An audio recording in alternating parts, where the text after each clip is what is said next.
Hello Cancer, welcome to the soul escape, welcome to your weekly reading. तो देखते हैं इस वीक आपके पर्सन के आपके लिए क्या मैसेजेस हैं, आपकी लाइफ में क्या होगा, what is the important theme for this week for Cancer. तो व्हील ऑफ फॉर्चून, यस, चीज़ें चेंज होने वाली हैं, something big is going to happen very soon, forgiving and learning. Okay, so there is a theme coming out, forgiveness और learning. आपके person जो है chariot, very interesting. One card from this deck, Temperance.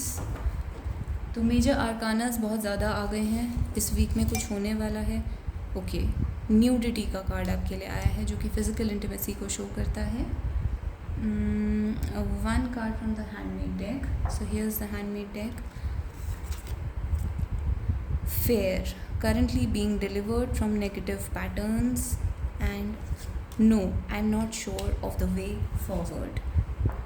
तो यहाँ पे जो आपके person हैं उनके अंदर एक बहुत बड़ा चेंज आने वाला है, आपके रिलेशनशिप के अंदर और आपकी लाइफ के अंदर। अगर आप सिंगल हैं तो बहुत बड़ा चेंज आने वाला है, चाहे ये लव के मैटर में हो या करियर के मैटर में हो। फॉरगिविंग एंड लर्निंग, आपके पर्सन जो है वो इस टाइम नई चीज़ें लर्न करेंगे इस रिलेशनशिप के बारे में और आपके बारे में। अगर आप दोनों के बीच में कोई कॉन्फ्लिक्ट हुआ है, आप एक दूसरे को फॉरगिव नहीं कर रहे हैं, तो आपके बीच में एक फॉरगिवनेस आएगी। यानी आपके पर्सन जो हैं उनके मन में भी अगर आपके लिए कोई हार्ड फीलिंग्स हैं कि आपने उनके साथ कुछ गलत करा, तो वो सब वो फॉरगिव कर चुके हैं या करने वाले हैं इस वीक में, और आप भी अपने पर्सन को फॉरगिव करने वाले हैं। And you are going to learn a lot in this week, क्योंकि बहुत बड़े बड़े चेंजेस इस वीक में स्टार्ट होंगे। As you release and heal the past, you experience more love in your present moments. तो यानी कि जो भी पास्ट में हुआ है उसको आप पीछे छोड़ देंगे। ये आपकी लाइफ में किसी भी सिचुएशन के बारे में हो सकता है जिससे आप ना खुश हैं, यानी कि समझ लीजिए आपका करियर में लॉस हुआ है, लव में या फैमिली में कोई ऐसी प्रॉब्लम्स हैं जिनको आप फॉरगिव नहीं कर पा रहे हैं, तो आप उनको इस वीक में फॉरगिव करेंगे, जिसकी वजह से आपकी लाइफ में और ज़्यादा लव और हैप्पीनेस अट्रैक्ट होगी। तो जिसको कहते हैं कॉर्ड कटिंग, आपकी कार्मिक कॉर्ड्स जो हैं लोगों के साथ, जिनके साथ भी हार्श नेगेटिव कर्मा अटैच्ड है, वो सब आप कट करेंगे इस वीक में। और चैरियट दिखाता है कि आप अपनी लाइफ में आगे बढ़ेंगे, तो आगे बढ़ रहे हैं towards some peaceful situation. Temperance card एक हार्मनी को दिखाता है, यानी कि आप इस सब चीज़ों को पीछे छोड़ेंगे, जो भी आपकी नेगेटिविटीज़ हुई हैं उनको फॉरगिव करेंगे, उनसे लर्न करेंगे और आगे बढ़कर एक हार्मनी को अपनी लाइफ में एक्सेप्ट करेंगे, अपनी लाइफ में एक हार्मनी को आने देंगे। और ये आपकी लाइफ के हर एरिया पे अप्लाई करता है, यानी लव, करियर और हर सिचुएशन पर जनरली अप्लाई करता है। आपके पर्सन जो है वो भी इसी स्टेट ऑफ माइंड में है, और बेसिकली वो आपको इस तरीके से देखते हैं जैसे कि आप एक एंजल की तरह हैं। टेम्परेंस कार्ड एक एंजल को दिखाता है, जैसे कि आप हर गलती को फॉरगिव कर देते हैं, बहुत इजीली आगे बढ़ जाते हैं, और आप एक एंजल की तरह हैं, आपके अंदर बहुत ज़्यादा हार्मनी है।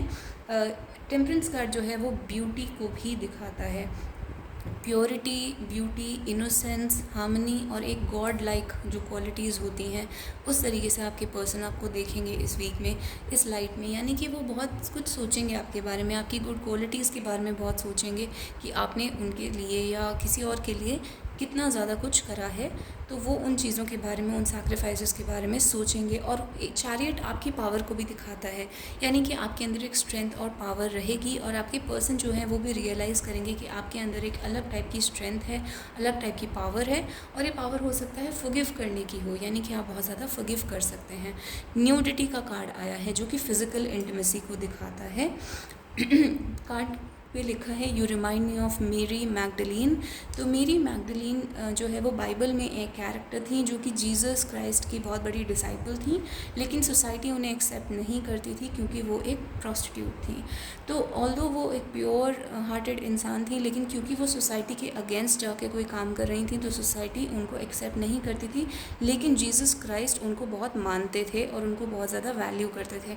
तो ये उस टाइप की सिचुएशन आपकी लाइफ में दिखा सकता है कि आप बहुत ही प्योर हैं, आपकी इंटेंशंस बहुत प्योर हैं, या फिर आप बहुत ही अच्छे इंसान हो सकते हैं, लेकिन लोग आपको समझते नहीं हैं, सोसाइटी आपको समझती नहीं है, क्योंकि आप अपनी मर्ज़ी का काम करते हैं, अपनी मर्ज़ी के हिसाब से चलते हैं।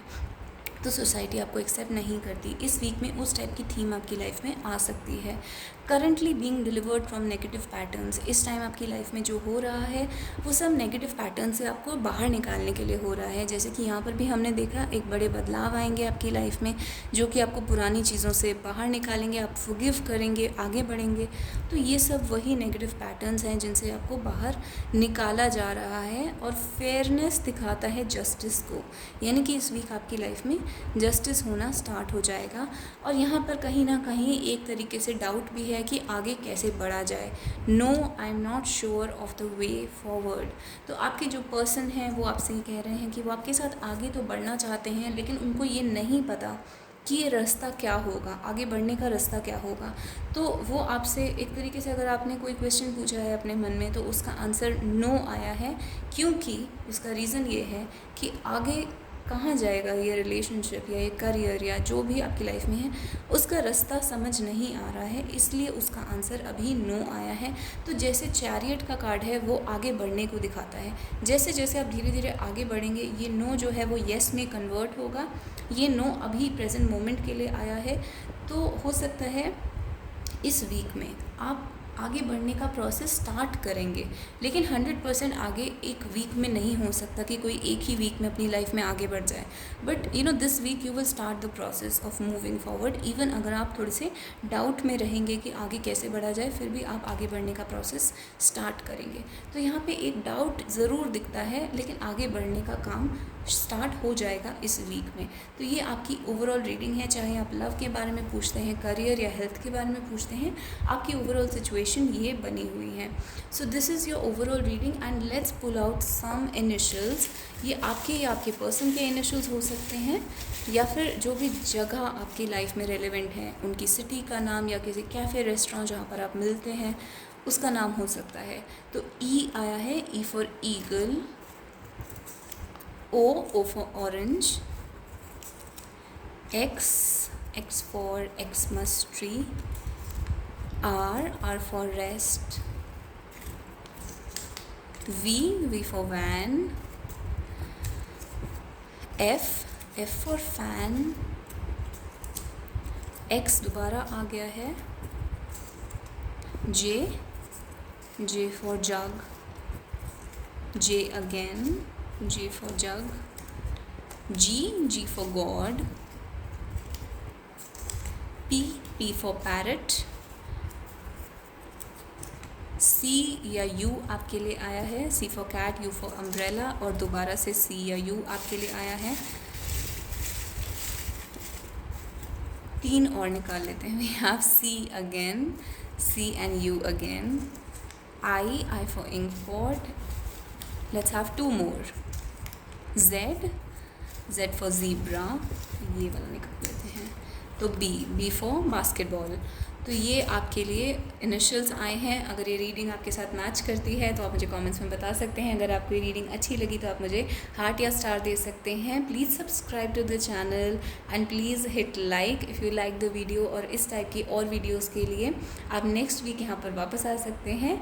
I hope to see you next week and please ask your questions in the comments down below कि आपको किस टाइप की रीडिंग्स चाहिए या आपको क्या पूछना है एग्जैक्टली।